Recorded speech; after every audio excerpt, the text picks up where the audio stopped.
Dad, when you joined the Navy, did you know how to swim? Well, that's a story too now. Okay.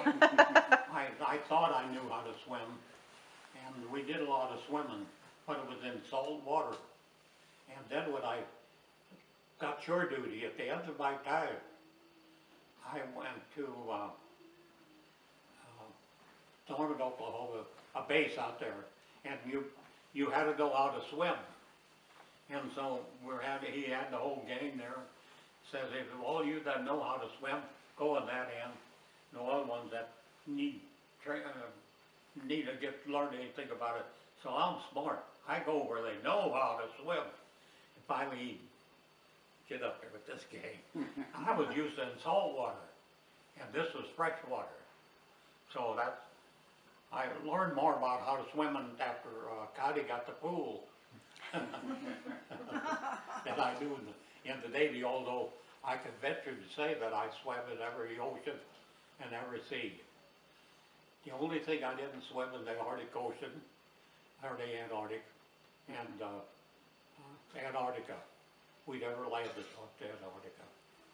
I think our ship might have went down there, had to take somebody down there or something. Later on. That's how I was on board. Okay. You want to tell us something about Roosevelt? Huh? Roosevelt?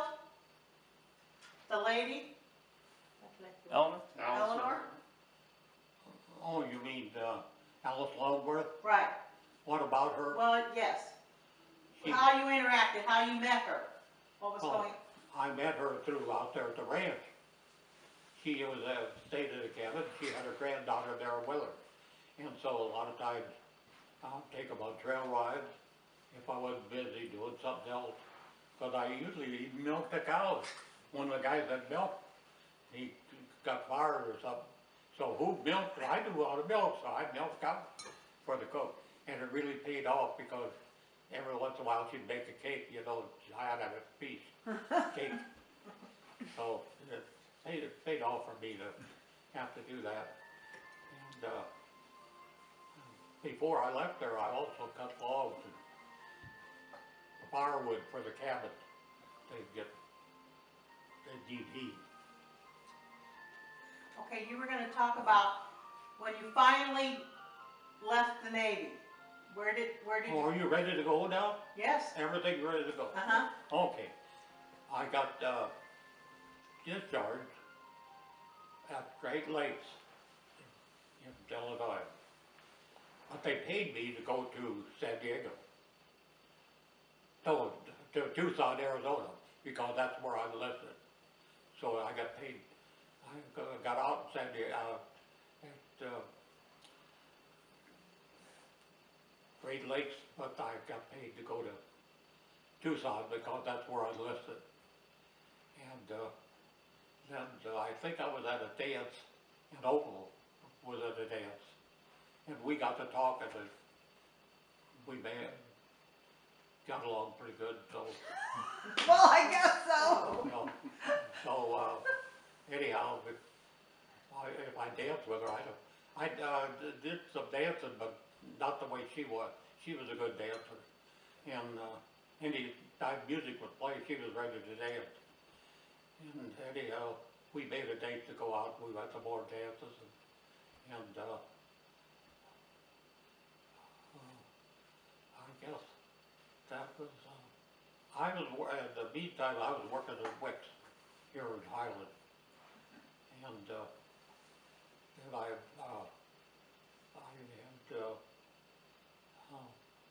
we had Diana, and then 2 years later I had we had Gotti, and then Debbie was on the way.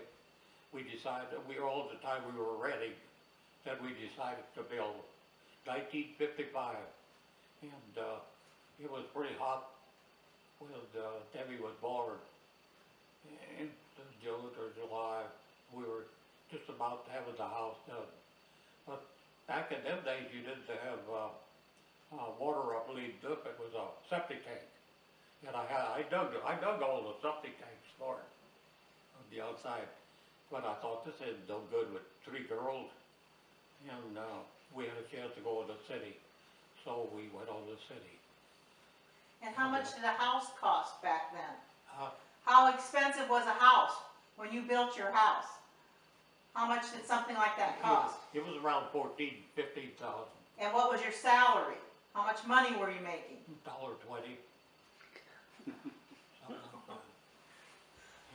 also, when you got a week's vacation, it was over a holiday. So they didn't have to give you so many days, you know. And I have trouble with my nose, polyps in my nose. And what was our doctor's name? Wilson? Wilson. He took them polyps out of my nose, and a year later or something, they were back in. So I was working on these welding and the pipes that go in the pipe organ, and I was doing a lot of soldering and them fumes, I guess. Then he goes, and he said, I'd advise you to get out of here. And so I was helping pour a basement. And Bud Shedd was there, and he said he worked at the Granite City Depot. He said they're hard. So I put my name in Granite City Depot. And they hired me. I had to go to work on site where I was used to day work. And I worked quite a while in 419 as a processor. And then I went as a mechanic, and later on they put me into, I was studying to be mechanical engineering, so they sent me to all the schools that they could send me to, and I go to this one in Norfolk, Virginia. And it was for these oxygen trailers, or mixed liquid oxygen that was used to fuel the Redstone missile. And so I guess I was going down there a month or so, and then when I come back, I had to teach all the gig how we took them in and repaired them. And then you take them out and you test operate them. Make sure they would.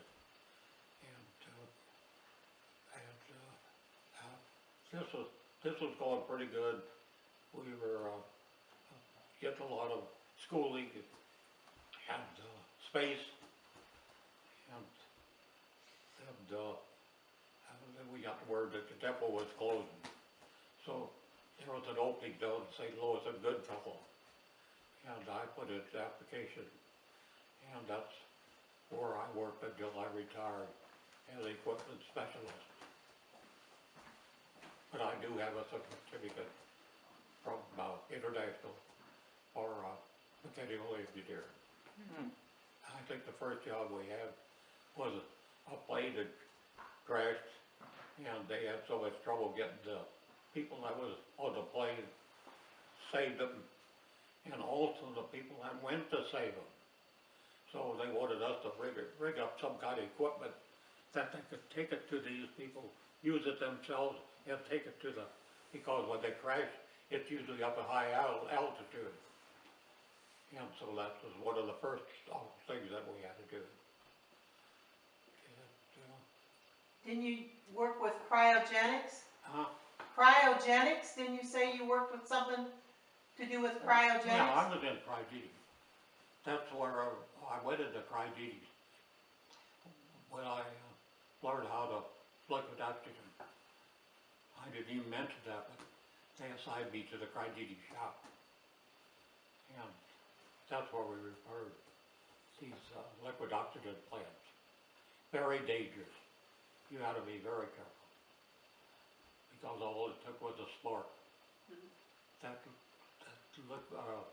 oxygen, pure air, it would blow just like that. So you were very careful. Yeah. And then, well, I guess in the meantime, I had Square had a homecoming or something, and it twisted my knee, my right knee. And it got so, where we lived, I had to go down the stairs, because I had the bathroom down the stairs. And Mom didn't want to leave there, but I knew I had to do something. And they operated on my knee, but it was still wasn't right. And then we went to the condos there at the village condo venue, and we stayed there until 2011. When did you move into Oh, when did you move oh. into the condo? Huh? When did you move into the condo?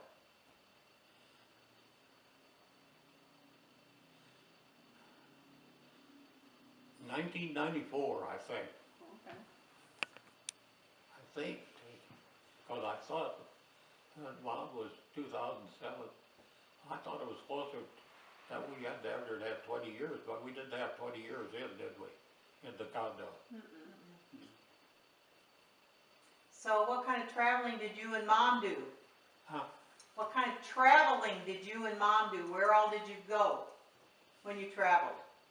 Well, we traveled a very lot of places, but I never did take her back to Australia.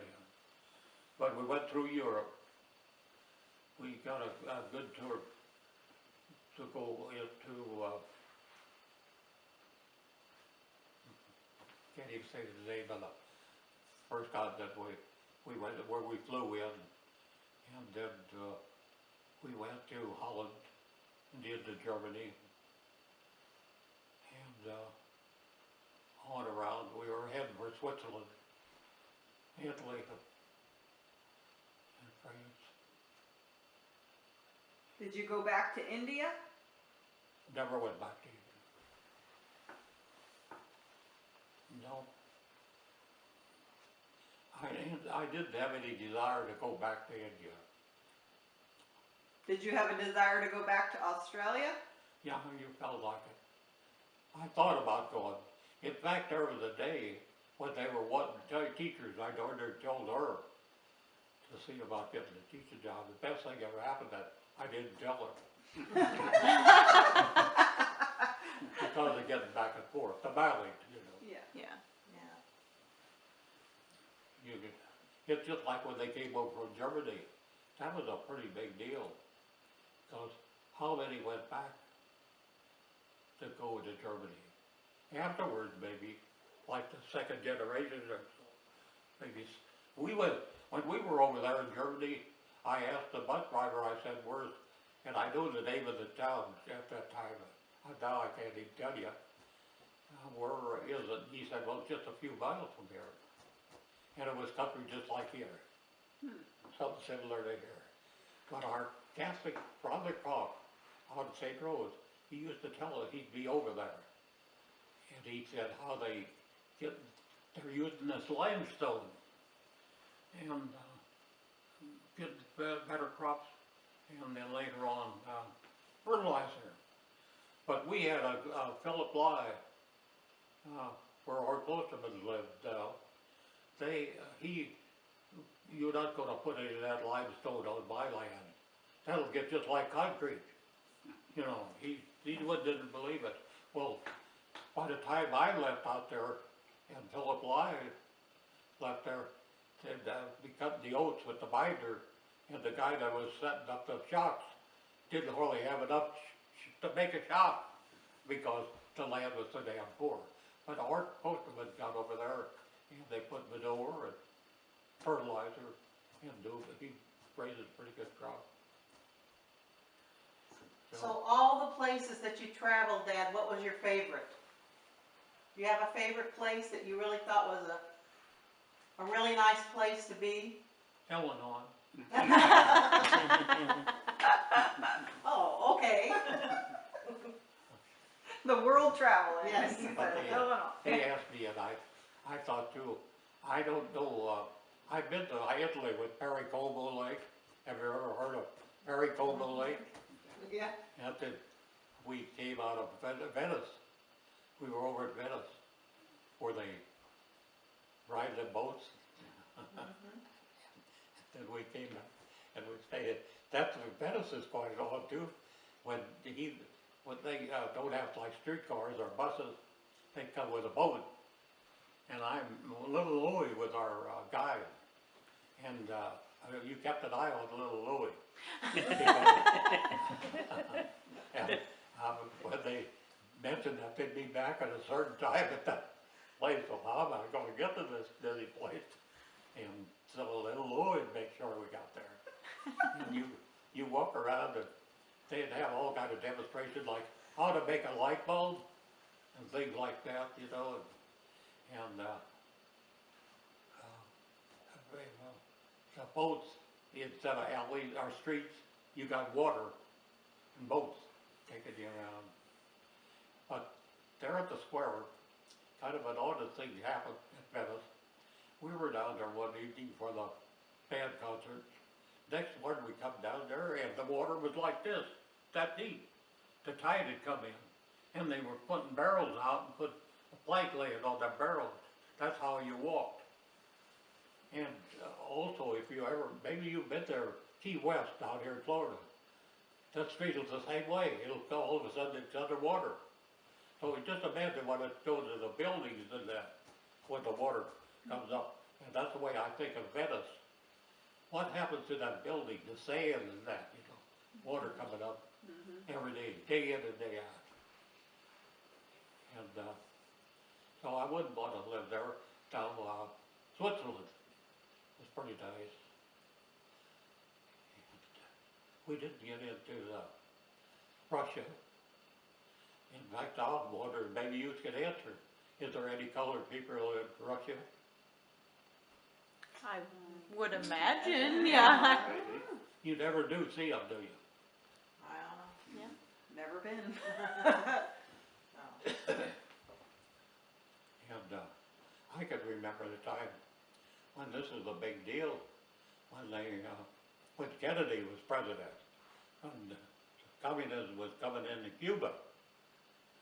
And these old timers, you know, they left there, they came to Florida. You go down there and you think you're in Cuba, because it sounds like Cuba. Of course, we went on one of the buddies went on up into New York City, and it's just like being in a foreign country.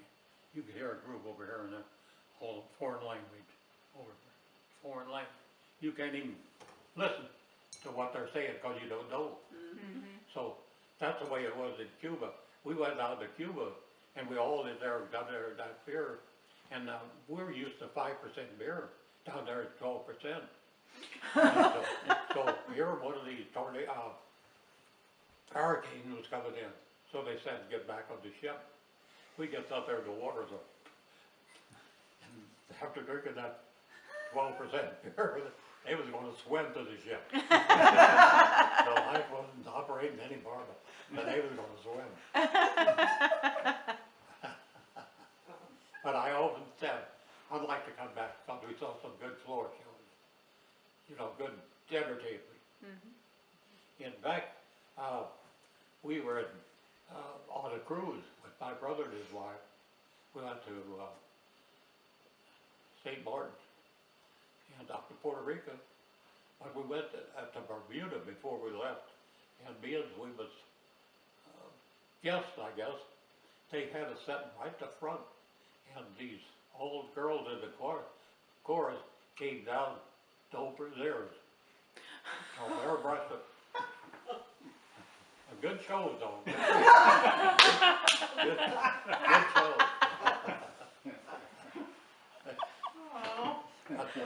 My sister-in-law, she's really... Oh, they're super conservative, aren't they? Huh?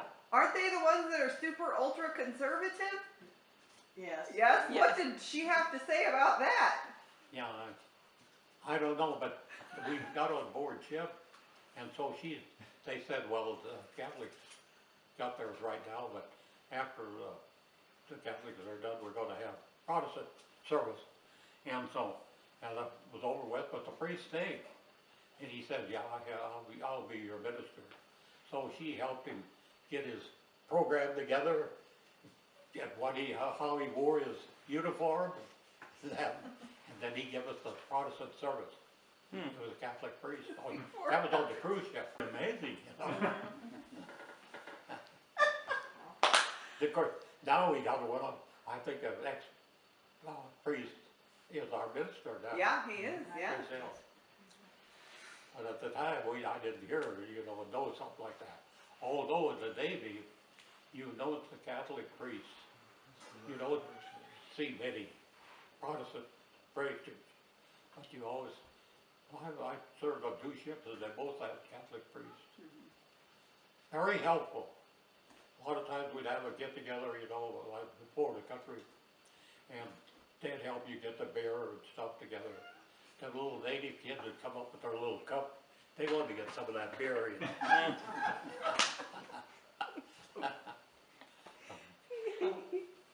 then at the same time, they get you like a coconut, go up that tree, and boy, that's how the hell they bring a coconut down, I don't know. You can't just drop it, cause it'll Pop open. But we did one in New Guinea. We was up for some get together, and coming back through the timber, here's a coconut. So we get the coconut, and we'll take it back to the ship, and we'll husk it. And we husked that thing and broke it when we were husking it, and the juice started coming out, so we caught the juice. And then we finally got the husk off, and it was loaded with worms.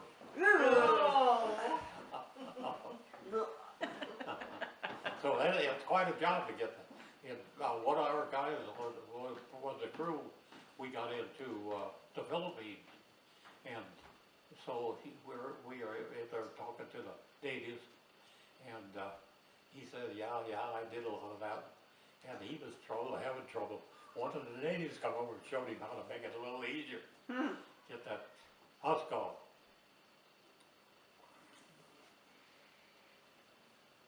You need another break, Grandpa?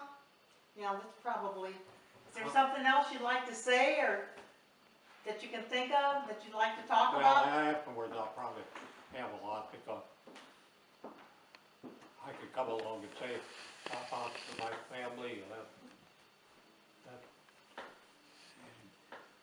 you and Jenny and Jamie and Sarah and Laura and the kids. And Johnny and Dick and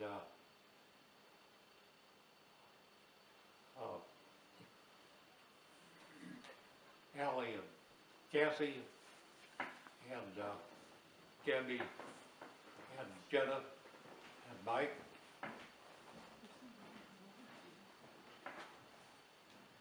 And then Mike's 3 daughters. The oldest is Janelle, and then Melissa and Jessica. Okay.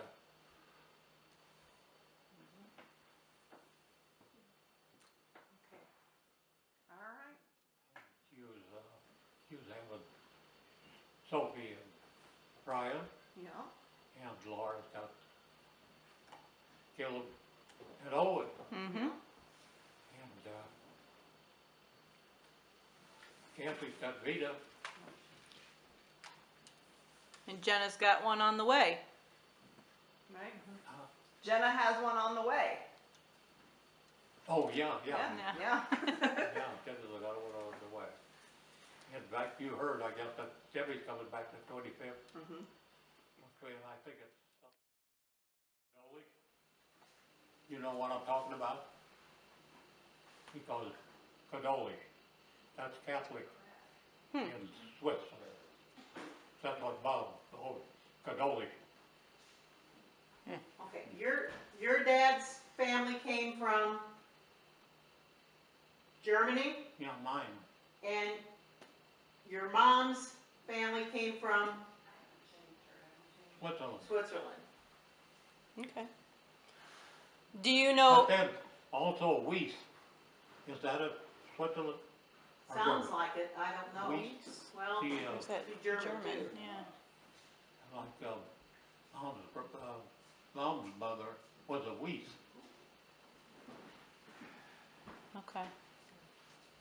Cause like Everett Weiss and that, Yeah. his dad is kind of mingled in the relation. Mm-hmm.